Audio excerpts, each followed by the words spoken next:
Hi friends, welcome back to our channel. நம்ம எல்லோரும் காமனாக என்னங்க எக்ஸ்பெக்ட் பண்ணுவோம் லைஃப்பில்? இன்றைக்கி இருக்க டிப்ரெஷனில் அட்லீஸ்ட் 5 மினிட்ஸ் ஆச்சு ஹாப்பியாக இருக்க மாட்டோமான்னு நினைப்போம் இல்லையா? நீங்கள் இந்த கண்ட்ரிக்கு போனீங்கன்னா 5 மினிட்ஸ் என்னங்க லைஃப் லாங்கே ஹாப்பியாக இருக்கலாம். என்ன லைஃப் லாங் ஹாப்பியாக இருக்கலாமா? என்னங்க சொல்கிறீங்கன்னு கேட்குறீங்களா? அட ஆமாங்க, வேர்ல்டு நம்பர் 1 ஹாப்பியஸ்ட் இந்த க்ளூ கொடுத்ததும் பாதி பேர் கெஸ் பண்ணியிருப்பீங்க. ஆமாங்க, ஃபின்லாண்ட் பற்றி தான் பார்க்க போகிறோம். இந்த கண்ட்ரியில் என்ட்ரி ஆனதும் எப்படியெல்லாம் ஹாப்பியாக இருக்கலாம்னு சொல்கிறேன். அதுக்கு முன்னாடி நம்ம சேனலை சப்ஸ்கிரைப் பண்ணிக்கோங்க. வாங்க இந்த கண்ட்ரியை பற்றி இன்ட்ரெஸ்டிங்கான இன்ஃபர்மேஷன்ஸ்லாம் பார்க்கலாம். ஃபின்லாண்டோட பேசிக் டீட்டெயில்ஸ்லாம் பார்க்கலாம் வாங்க. ஃபின்லாண்டோட அஃபிஷியல் நேம் பார்த்தீங்கன்னா தி ரிபப்ளிக் ஆஃப் ஃபின்லாண்ட் அப்படின்னு சொல்லுவாங்க. ஃபின்லாண்ட் பார்த்தீங்கன்னா யூரோப் காண்டினென்ட்டில் இருக்குங்க. ஹெல்சிங்கி தான் இந்த கண்ட்ரியோட கேபிட்டலாக இருக்குது. டோட்டல் ஏரியா, அதாவது பரப்பளவில் அதிகமாக இருக்க கண்ட்ரியில் 65th பிளேஸில் இருக்குங்க. இந்த கண்ட்ரியில் கரன்சியோட நேம் யூரோன்னு சொல்லுவாங்க. ஃபின்லாண்ட் பார்த்தீங்கன்னா கிட்டத்தட்ட 3/2 பங்கு நிறைய ஃபாரஸ்ட் இருக்குது. யூரோப் காண்டினென்ட்லேயே நிறைய ஃபாரஸ்ட் இருக்க கண்ட்ரியாக ஃபின்லாண்ட் இருக்குங்க. நம்ம ஃபின்லாண்டில் எப்படி படிக்கிறதுன்னு பார்க்கலாம் வாங்க. ஃபின்லாண்டில் டோட்டலாக 13 யூனிவர்சிட்டிஸ் இருக்குது. அதோட 22 யூனிவர்சிட்டி ஆஃப் அப்ளைட் சயின்ஸ் கோர்ஸும் இருக்குது. ஃபர்ஸ்ட் யூனிவர்சிட்டிக்கும் யூனிவர்சிட்டி ஆஃப் அப்ளைட் சயின்ஸ்க்கும் டிஃப்ரென்ஸ் சொல்கிறேன். யூனிவர்சிட்டியில் ஃபுல்லாக தியரிட்டிக்கல் சப்ஜெக்ட் தான் வரும். யூனிவர்சிட்டி ஆஃப் அப்ளைட் சயின்ஸில் ஃபுல்லாக ப்ராக்டிக்கலாக லேர்ன் பண்ணிக்கலாம். இதில் தியரி கிளாஸ் கம்மியாக தான் வரும். இங்கே யூரோப்பியன் சிட்டிசனாக இருந்தால் டியூஷன் ஃபீஸ் பே பண்ண தேவையில்லை. நம்ம இந்தியாவிலேருந்து போனால் டியூஷன் ஃபீஸ் பே பண்ணுற மாதிரி இருக்கும். நீங்கள் ஸ்காலர்ஷிப் வேணும்னு அப்ளை பண்ணிங்கன்னா உங்களோட மெரிட் பார்த்துட்டு அவங்க ஸ்காலர்ஷிப்போட உங்களுக்கு அட்மிஷன் தருவாங்க. ஹையர் எஜுகேஷனில் ஃபஸ்ட் பேச்சுலர் டிகிரியை பற்றி பார்க்கலாம். நீங்கள் இந்தியாவிலேருந்து போய் படிக்கணும்னா என்ன டாக்குமெண்ட்ஸ் ரெக்வயர்னு சொல்கிறேன். 10th mark sheet, 12th mark sheet, valid passport, European ஃபார்மேட்டில் உங்கள் ரெஸ்யூம்.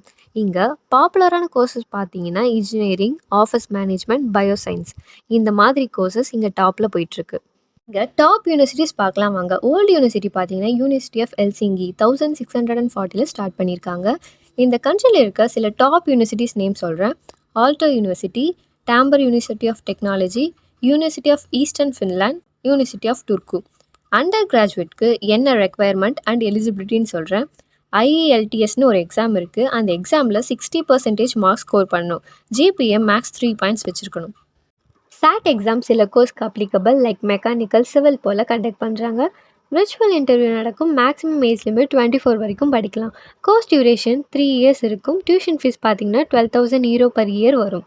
1 இயரோனா நம்ம கண்ட்ரிக்கு 72 rupees வரும். நெக்ஸ்ட் நம்ம கிராஜுவேட்க்கு என்ன ப்ரொசீஜர்னு பார்க்கலாம். IELTS எக்ஸாமில் மேக்ஸிமம் 65% ஸ்கோர் பண்ணியிருக்கணும். GPA மேக்ஸிமம் 3.5 பாயிண்ட்ஸ் வச்சுருக்கணும். விர்ச்சுவல் இன்டர்வியூ நடக்கும். மேக்ஸிமம் ஏஜ் லிமிட் 30 வரைக்கும் படிக்கலாம்.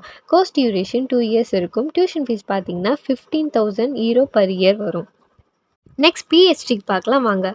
IELTS எக்ஸாமில் மேக்ஸிமம் 65% ஸ்கோர் பண்ணியிருக்கணும். GPA மேக்ஸிமம் 3.5 பாயிண்ட்ஸ் வச்சுருக்கணும். விர்ச்சுவல் இன்டர்வியூ ப்ராசஸ் இருக்கும். கோர்ஸ் டியூரேஷன் மேக்ஸிமம் 4 இயர்ஸ் இருக்கும். டியூஷன் ஃபீஸ் பார்த்தீங்கன்னா 19,000 euro பர் இயர் ஆகும். என்ன கோர்ஸ்லாம் இருக்குது, எவ்வளோ டியூரேஷன், இதை பற்றிலாம் இந்த செஷனில் டிஸ்கஸ் பண்ணோம் இல்லையா? நெக்ஸ்ட் என்னங்க, அட்மிஷன் தானே வேணும். வாங்க எப்படி அட்மிஷன் ஜாயின் பண்ணுறதுன்னு பார்க்கலாம். ஃபர்ஸ்ட் அப்ளிகேஷன் யூனிவர்சிட்டிக்கு சப்மிட் பண்ணணும். அவங்க இன்டர்வியூ கண்டக்ட் பண்ணுவாங்க. 1 இயர் ஃபீஸ் பே பண்ணணும். நெக்ஸ்ட் உங்களுக்கு அட்மிஷன் கிடச்சிரும்.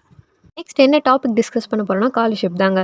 ஸ்காலர்ஷிப் ஆப்பர்ச்சுனிட்டியும் யூரோப்பியன் கண்ட்ரீஸில் அவைலபிளாக இருக்குது. நீங்கள் உங்கள் ஹையர் எஜுகேஷன், அதாவது 12th 50% to 100% எடுத்திருந்தீங்கன்னா உங்களுக்கு ஸ்காலர்ஷிப் கிடைக்கும். கவர்மெண்ட் யூனிவர்சிட்டியில் ஃப்ரீயாக எஜுகேஷனும் இருக்குங்க. யூரோப்பியன் கண்ட்ரீஸில் ஸ்டடி பண்ணால் என்ன பெனிஃபிட்ஸ்ன்னு சொல்கிறேன். குவாலிட்டி எஜுகேஷன் கிடைக்கும். இமிக்ரேஷன் ப்ரொசீஜர்லாம் டிரான்ஸ்பரண்ட்டாக இருப்பாங்க. செங்கன் வீசா கிடைக்கும். Learn different languages. Fully safe place and ஹாப்பியாக படிக்கலாம். Good government. Student visa apply பண்ண என்ன டாக்குமெண்ட்ஸ்லாம் வேணும்னு சொல்கிறேன். காலேஜ் அப்ளிகேஷன் ஃபார்ம் கம்ப்ளீட்டட் பண்ணியிருக்கணும். நீங்கள் ஹையர் எஜுகேஷன் ஃபினிஷ் பண்ணிட்டீங்கன்னு சர்டிஃபிகேட் ப்ரொவைட் பண்ணணும்.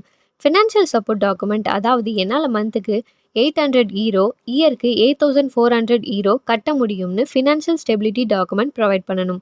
வேலிட் பாஸ்போர்ட் ப்ரொவைட் பண்ணணும். பாஸ்போர்ட் சைஸ் ஃபோட்டோவும் ப்ரொவைட் பண்ணணும். வீசா ப்ராசஸிங் ஃபீஸாக 330 euro பே பண்ணணும். இன்டர்நேஷ்னல் ஸ்டூடெண்ட் ஹெல்த் இன்சூரன்ஸும் ப்ரொவைட் பண்ணணும். வீசா ப்ராசஸும் சொல்கிறேன். ஆன்லைனில் அப்ளை பண்ணணும். டாக்குமெண்ட் சப்மிட் பண்ணணும். Application processing time 2 to 3 weeks ஆகும். உங்களுக்கு ரெசிடென்சி கார்டும் ரிசீவ் ஆகும். அப்புறம் என்னங்க, ஜாலியாக பறந்து ஃபின்லாண்ட் போக வேண்டியது தான். உங்களுக்கு இன்னும் நிறைய இன்ஃபர்மேஷன் தேவைப்பட்டாலோ இல்லை வீசா எடுக்க நீங்கள் ட்ரை பண்ணிட்டு இருந்தாலோ ஸ்க்ரீனில் தெரியிற நம்பருக்கு கால் பண்ணுங்கள்.